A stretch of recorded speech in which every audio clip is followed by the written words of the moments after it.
아이를 알게, 아이에 대해 알게. 그렇죠. 인서 부부가 사는 법. 인서탑. 오케이. 좋아요. 아우 정말 네네. 오랜만에 저희가 토크로 돌아왔네요. 그러게 저도 같이 토크를 하러 온 인교진 인사드리겠습니다. 감사합니다. 네. 저희가 이런 식으로 토크를 하진 않았잖아요. 맞아, 이거 되게 뭔가 정적이고 스튜디오, 우리 스튜디오 처음 오는 거 아니에요?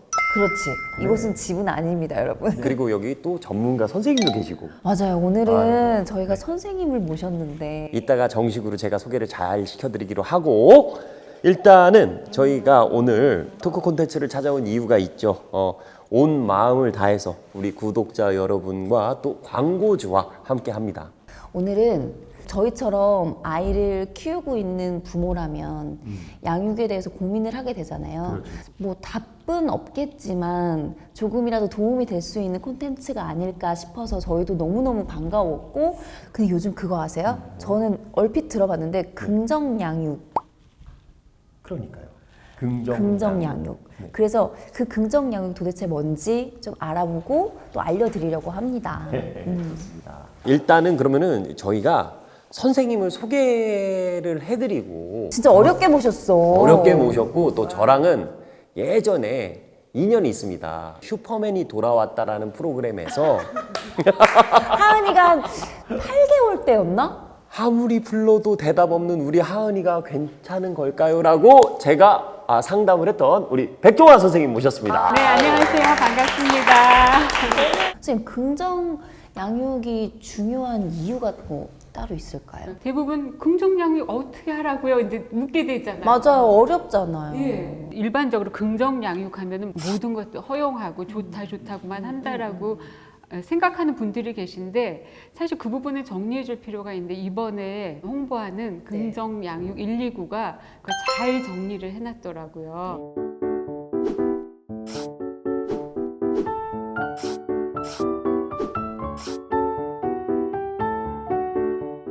양육에 대해서도 법이 개입이 되어 있었어요. 민법 이제 915조에 부모가 아이를 징계할 수 있다. 징계권이 있었는데 그게 한 63년이 됐거든요. 근데 2021년 1월에 이게 폐지가 됐어요. 아이를 때리면 벌을 받게 되는 거죠. 그럼 어떻게 해야 되지? 그래서 이제 방향 제시한 거가 긍정 양육이에요. 긍정 양육 129는 첫 번째는 기본 원리가 있다는 거예요. 아이는 존중받아야 할 독립된 인격체다. 그게 기본 전제예요. 이 아이도 존중받아야 될 하나의 인격체라는 거. 그러니까 보통 보면은 이제 엄마 아빠들이 조금 착각하기 쉬울 수 있는 게, 내 아이인데 내가 알아서 하고 내가 할 건데 왜? 이렇게 얘기하시는 분들도, 생각하시는 분들이 간간히 있을 수 있어요. 독립된 인격체라고 생각하지 않지. 너는 나의 소유물이나 나의 안에 있는, 이렇게 생각하고 있죠. 아이가 존중받아야 될 독립된 인격체라 이렇게 했는데, 그 부분은 부모도 독립된 인격체로 존중받을 수 있는 거예요.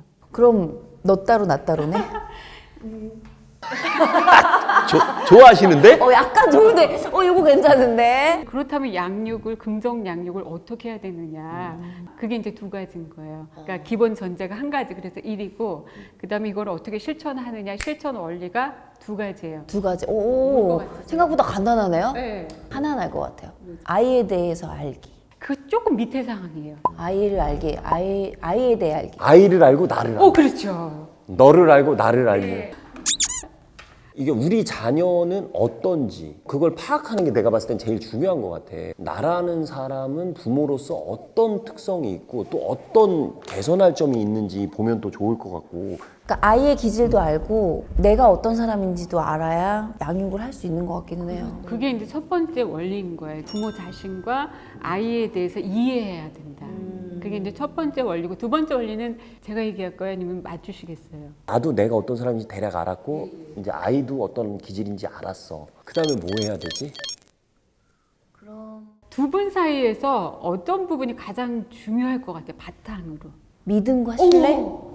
바로 그거예요. 진짜요? 네. 딩동댕! 부모와 자녀 간의 신뢰, 두 가지가 기본 원리가 되는 거죠. 상대방이 나를 좋아한다고 그러는데 상대방이 원하는 선물을 해줘야지, 내가 해주고 싶은 선물을 해주면 소용이 없잖아요. 그건 정말 최악이죠. 그쵸, 최악이죠. 그거가 마찬가지라는 거죠. 아이도 잘 이해해야 되고 그다음에 나 자신도 잘 이해해야 되고 두 사람 간의 신뢰가 상당히 중요해요. 그게 이예요. 119에서 이. 그럼 그 두 가지가 이고 그럼 이제 9가지의 원칙이 있나요? 방법. 네. 그러면은 일단 9가지 실천 방법에 대해서 우리가 한번 이제 알아볼까 봐요. 1번 방법은 여기 나와 있듯이 자녀를 알기예요. 내 자녀는 어떤 성향인지 또 어떤 기질을 갖고 있는지 어떤 성격인지를 제가 잘 파악하는 거죠. 양육자가. 두 번째가 나를 돌아보는 거. 여기서 나 돌아보기는 부모로서의 나인 거예요. 너무 힘들어하는 나인지 자신에 대해서 이해하는 거 그러한 부분이고요. 세 번째는 이제 관점을 바꾸는 거예요. 내가 갖고 있는 기존 개념을 생각을 바꾸는 거죠. 그래서 보는 눈을 바꾸는 거죠. 이 아이가 내 말대로 살아야 돼 이런 생각을 갖고 있었다면 이 아이에게도 독립된 인격이 있으니까 이 아이를 그렇게 독립된 인격체로 볼 때는 내가 어떤 관점으로 봐야 되는지. 그러면 쉽게 말해서 이 아이의 문제 행동이 이상하다, 나쁘다, 고쳐야 된다라고 생각했는데 그걸 관점을 바꿔서 꼭 고쳐야 할까? 정말 문제 행동일까라고 생각하는 것도 관점 바꾸는 그렇죠. 거죠. 아주 중요한 관점이죠. 야, 이거 되게 중요할 것 같아. 네 번째는 함께 성장하게요. 아이만 너만 커 이거가 아니라 부모도 같이 성장을 해야 돼요. 그래서 부모는 그대로고 아이만 크면은 아이를 잘 키울 수가 없거든요. 함께 성장하고 그다음에 아이에게 집중하기, 온전히 집중하기. 아이가 뭔가 이야기하고자 할 때, 엄마하고 아빠하고 같이 하고자 할 때 정말 3분이라도 완전히 집중을 해줘야 돼요. 오빠가 그런 걸 진짜 잘해요. 10분, 20분을 놀아줘도 자기가 더 행복하게 노니까 아이들이 더 막 행복해해서 그 시간을 온전히 아이들한테 집중을 해주더라고요. 아이하고 눈높이를 맞춰서 감정을 충분히 교감해 주는 맞아요, 거잖아요. 맞아요. 그 부분은 정말 중요하고 그 다음 방법하고도 관계가 돼요. 완전 양보단 질로 승부하는 되게 멋지신데요? 그러면 아이들은 아빠를 어떤 아빠로 기억하게 되냐면 근사한 아빠로 기억해요. 거기다 심지어 또 모든 걸 포용하고 허용하는 아빠니 5번째 좋다 이거. 5번째 여러분 꼭 기억하세요. 온전하게 집중하기입니다. 근데 이건 정말 중요해요. 아이들이랑 놀 때 핸드폰 잠깐 떨어뜨려 놓고 아이들과 시간 보내는 건 되게 중요한 것 같더라고요. 그리고 방금 얘기해 주신 것 중에 이제 다 포함이 되는데 경청하고 공감하기. 우리가 지금 얘기할 때도 다 같이 서로 경청하고 공감할 때 그 느낌이 다 전달이 되고 극대화되잖아요. 아이들은 정말 섬세한 것도 알아차리거든요. 그래서 약간 삐지기도 하고 심통을 부리기도 해요. 그런데 분명히 뭔가 있었던 거거든요. 맞아. 네. 엄마가 잠깐 뭐 설거지 하느라고 안 돌아봤다던가 뭐 문자에 답장하느라고 대충 대답을 했다던가 이럴 때 약간 진짜 삐지더라고요. 이 부분은 저도 좀 반성해야 돼요. 이게 가끔 가다가 소희연 씨가 오빠 지금 소은이가 부르잖아 이럴 때가 있어. 그럼 내가 그지 그래 이렇게 이거는 못 듣고 있었던 거야. 골프 동영상 보느라고. 여기서 그 골프 얘기가 나오면 지금 그 다음에 이제 아까 맞추셨던 일관성 유지. 이거 너무 힘들어요 사실.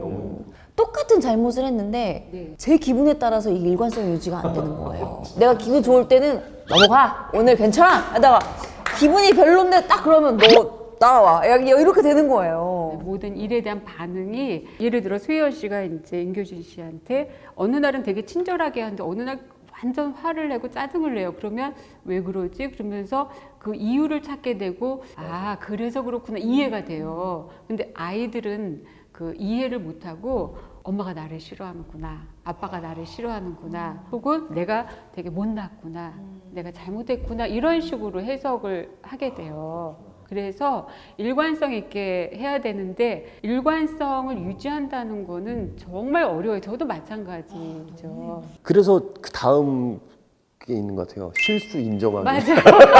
아니 엄마가 어저께는 된다 그러더니 오늘은 왜 안 돼? 맞아요. 그리고 요새는 애들이 이제 말을 너무 잘하기 시작하니까 조목조목 따지기 시작해요 저한테. 엄마 어제는 그렇게 됐고 몇 시까지 하라고 했고 이게 됐는데 왜 오늘은 안 된다는 거야? 막 이렇게. 진짜 할 말이 딱 없어. 미안해. 정말. 저는 사과는 정말 잘해요. 저도 잘합니다. 저희 둘 다 아이들한테 사과는 진짜 잘해요. 저희는 같이 이렇게 나와서 일하는 경우가 많기 때문에 이제 아이들이 아빠 어디가 뭐 이렇게 얘기했을 때 이제 뭐 엄마랑 같이 일을 해야 되는데 아빠가 또 돈 벌고 열심히 일을 해야지 하나 소은아 이해할 수 있지 않으면 이해를 못 해요. 그리고 다음번에 우리 뭐 하자 하면 꼭 그거는 무슨 일이 있어라도 지켜요. 되게 잘하고 계시네요. 그러니까 실수를 인정하기를 계속 실수하면 맞아요. 애들이 그럼 신뢰가 깨지는 거죠. 네네. 실수 인정하기가 있으니까 실수를 계속 해놓고 계속 인정하면 안 되겠죠. 그러니까 이 부분은 이제 실수를 어느 선까지는 인정하지만 어떤 방법을 써서라도 일관성 있게 약속을 지켜야 돼요. 그러니까 약속이라는 거는 쌍방이 이루어지는 거잖아요. 그래서 한쪽은 지키려고 하는데 한쪽은 계속 못 지키면 이 약속이 깨지는 거고 결국 신뢰도 깨지게 되는데 신뢰가 깨지면은 다른 양육을 해도 효과가 없어요. 애들이 안 믿어요. 그래, 부모 자식 간의 신뢰가 참 중요한 것 같아. 그럼 부모가 애들 못 믿고 너 진짜야? 이거랑 뭐 애들도 어머니는 못 믿을 수 있는 거지. 엄마, 에이, 거짓말. 이렇게 하면 다행인데 그냥 알았어 하고 안 믿는 거지. 그게 나는 더 마음 아플 것 같아. 그럼 이제 단절이 되겠다. 그렇죠. 독립이 아니라 분리가 돼버리는 거지. 단절을 시키면 진짜 두들겨도 안 열어요. 그러니까 독립하고 단절은 정말 다르니까 그건 구분은 하셔야 돼요. 마지막은 함께 키우기. 함께 키워야죠. 소연 씨 누구랑 함께 키우시나요? 육아 동지. 이제 같이 이제 부부가 같이 엄마 아빠가 같이 키우고 또 이웃도 있고 맞아요. 그리고 전문가도 있고 혼자서가 아니라 같이 키우는 거고 혼자 육아가 어렵기 때문에 도움을 얻어야 돼요. 부모님이 이 9가지를 실천하면 아이들을 충분히 가이드해 줄 수 있고 코칭해 줄 수도 있고 그 아이가 잘 갈 수 있게 교육할 수 있을 거예요. 물론 이제 구체적인 방법들은 계속 이제 부모님들도 터득하셔야 되지만 이 부분이 안 되면 계속 갈등이 생기겠죠. 맞아요. 이것만 잘하면 참 좋은데 그 일관성 유지하는 건 제가 연습을 좀 하려고 하고 있습니다.